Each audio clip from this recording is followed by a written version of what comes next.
What's up, everybody? It's Legal Tender. I'm back in the building. I'm back in the vote. Pulled out some notes to make a new video. I want to start off by thanking everybody for supporting the channel. Thank you for the love and thank you for the support. Thank you, thank you, thank you. If you're a fan of numismatics, if you're a fan of paper currency, if you're just getting into the hobby of numismatics, stay rocking with me, stay rocking with the channel. Every Tuesday is Legal Tender Tuesday, and I will be making a new episode every week speaking about something new, different, or interesting within the realm of numismatics. If you have any questions, comments, or input, put it down in the comment section. I read everything and I respond back as soon as possible. I really look forward to the comments, so keep the comments coming. Throughout the video, if I say something that is not 100% accurate or it's a little different from what you know, let me know via the comments. I'll go back, hit the books, and make sure that I have the right information moving forward. All right, with that being said, let's welcome, thank, and acknowledge the newest member of the Legal Tender family. And that individual is Lamb Brat or Lamb Rat. I think it's Lamb Brat. Welcome to the channel. Thanks for the love and thanks for the support. All right, so let's get it. All right, so today, the notes that I pulled out 3 notes. I got these notes right here. I got a 1, a 5, and we have a 10. So with these 3 notes right here, if you got these 3 notes, you have a completed set. And this is a completed set of series year 1934 Silver Certificate Colorized Numerals. Now, that was a lot. And I'll let you know what I mean by that. All right, so as always, you can tell the currency type up top. And for the majority of the time, not all the time, but for the majority of the time, silver certificates are identified with a blue Treasury seal and blue serial numbers. But something that you may notice is this blue numeral right here. And this is what initially attracted me to these notes. Now, as we can see, get my lighting together. Now we can see that all 3 notes are silver certificates. And like I said, this is a completed set from series year 1934. Now, all of these notes are from the 1934 class, but some of them have a suffix letter. So the 5 is a 1934A.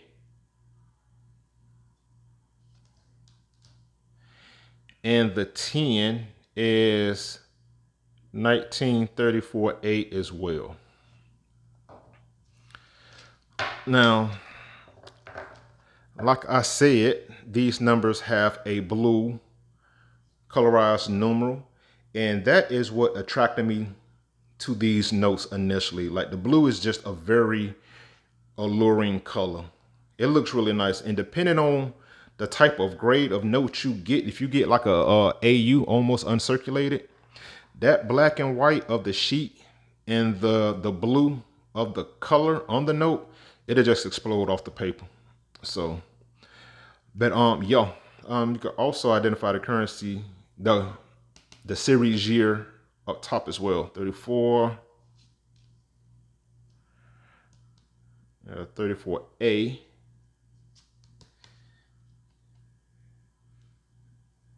And 34A. So, all right, let's go. All right, so like I said, you can identify the currency type up top, silver certificates, and they are identified with blue serial numbers and blue Treasury seals. Now, zoom in a bit. Now, something that is interesting about this Treasury seal on this currency type is that this is the old Treasury seal. The new Treasury seal was debuted in series year 1966 on a different currency type. If you know the currency type, put it down in the comments. I want to know if your numismatic skills are up. If you don't know, I'll tell you. But yes, this is the old Treasury seal. You can see the Latin going around the outer rim of the shield. And there you go. With the new Treasury seal, you can find that on today's current notes as well. Now, speaking about these notes right here, so every note, regardless of denomination or currency type, has an obligation. And I made an episode speaking about what obligations are, what they mean, how they change throughout the years. And I'll be speaking about that in a moment, and how the obligation is different based on the currency type.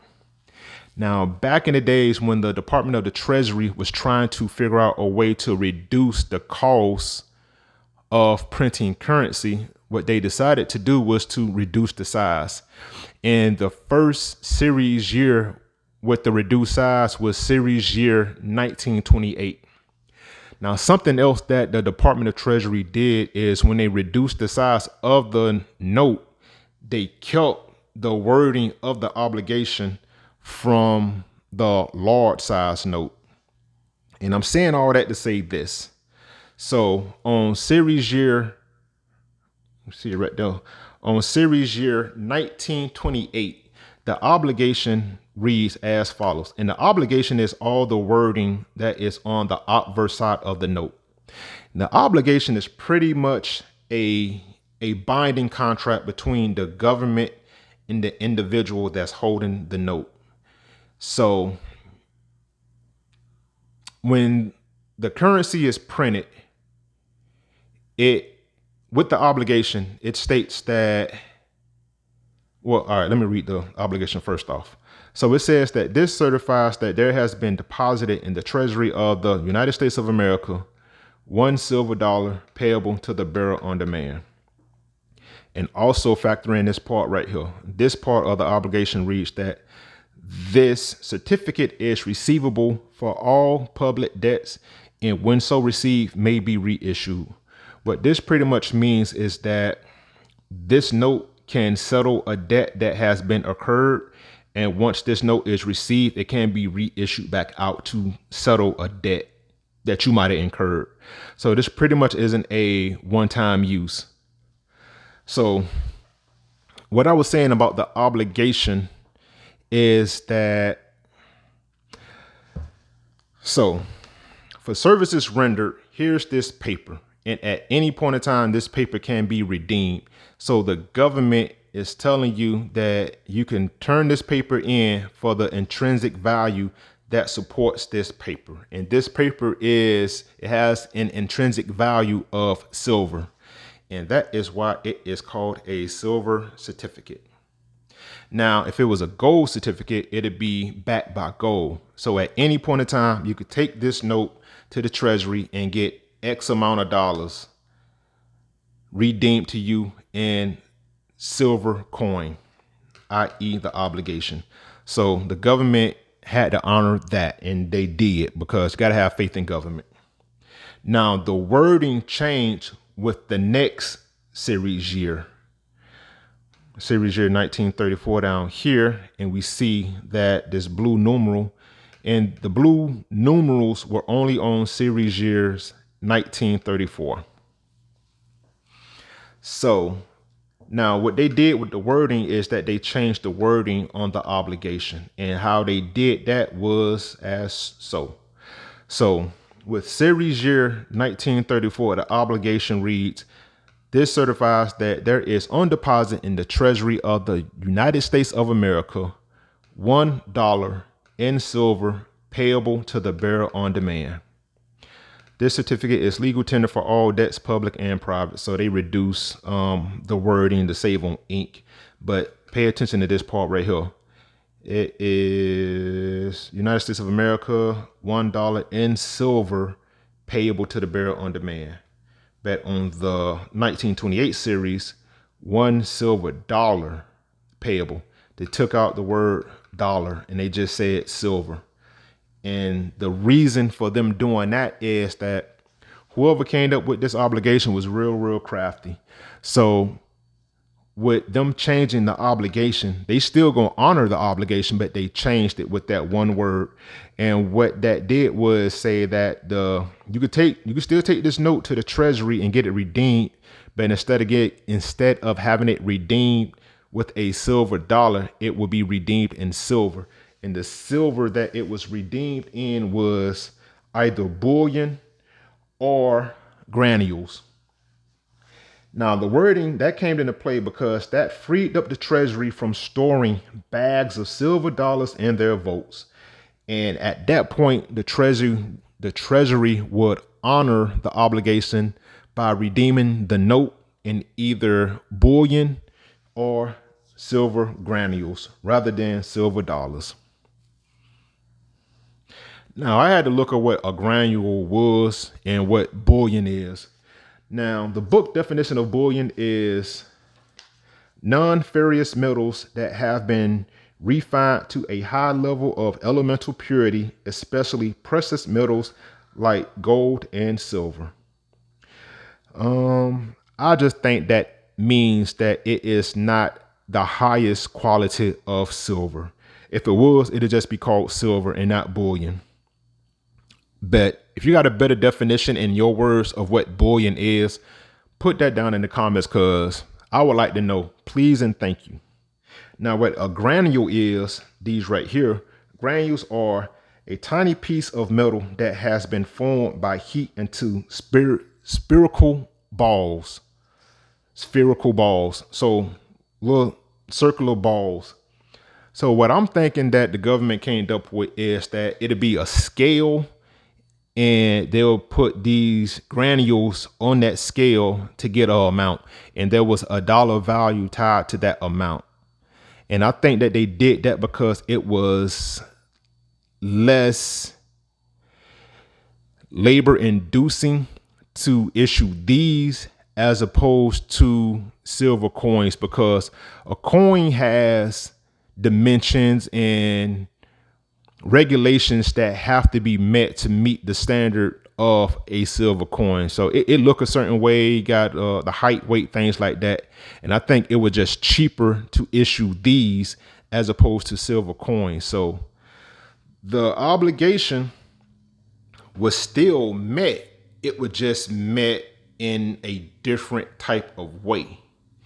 That's what I think. If you got any thoughts or input, put it down in the comments, because I want to know. I think they're very, very slick and very clever. Now, moving on. So with these notes, and I don't know if I said this. Fun fact: silver certificates only had 3 denominations printed: 1, the 5, and the 10. Now that is regardless of series year. It was only 3 denominations printed that were silver certificates. Now, unlike today's notes, i.e. Federal Reserve notes that have 7 denominations currently in circulation, you got the 1, the 2, the 5, the 10, the 20, the 50, and the 100. Silver certificates only had less than half of the notes that are in circulation today. Now, the $1 silver certificate had 4 iterations printed, not series years. They had 4 different notes printed. And a different printed note is like something changed with the design. Now, the first iteration of the $1 silver certificate was from series year 1928 to 1928E. And that is a funny back. The second iteration was with the blue numeral, and that is from series year 1934. And it was a funny back as well with the blue numeral, funny back. And it was 682,176,000 notes printed.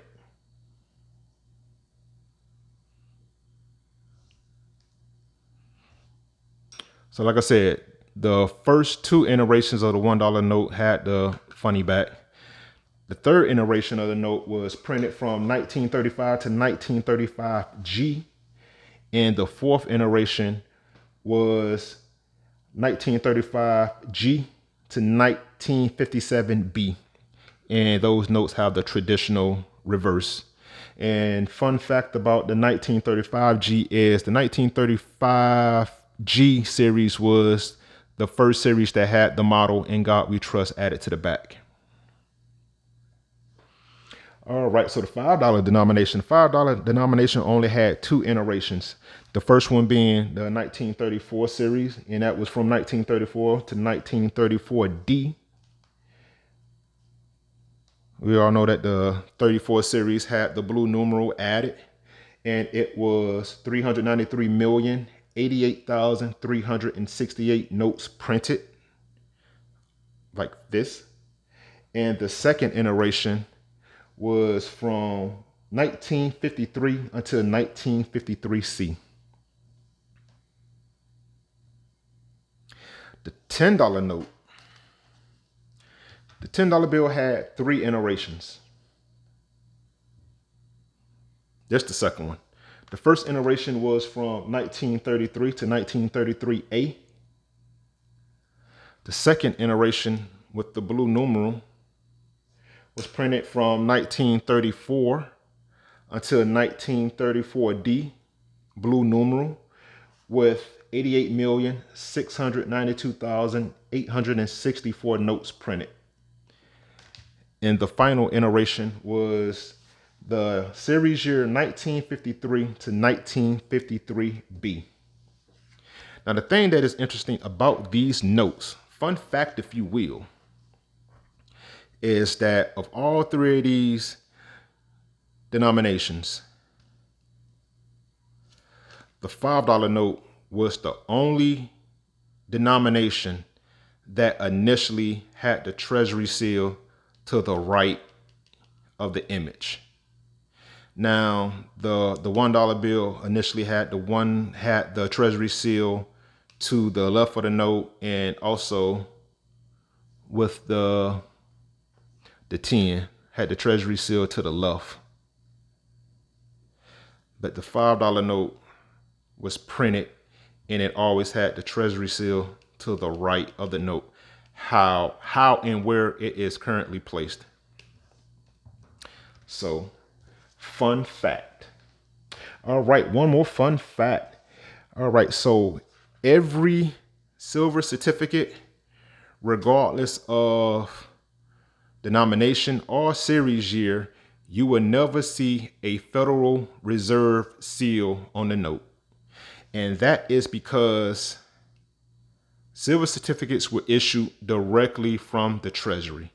So you won't find a Federal Reserve seal here because these notes were not issued from an individual Federal Reserve bank or district.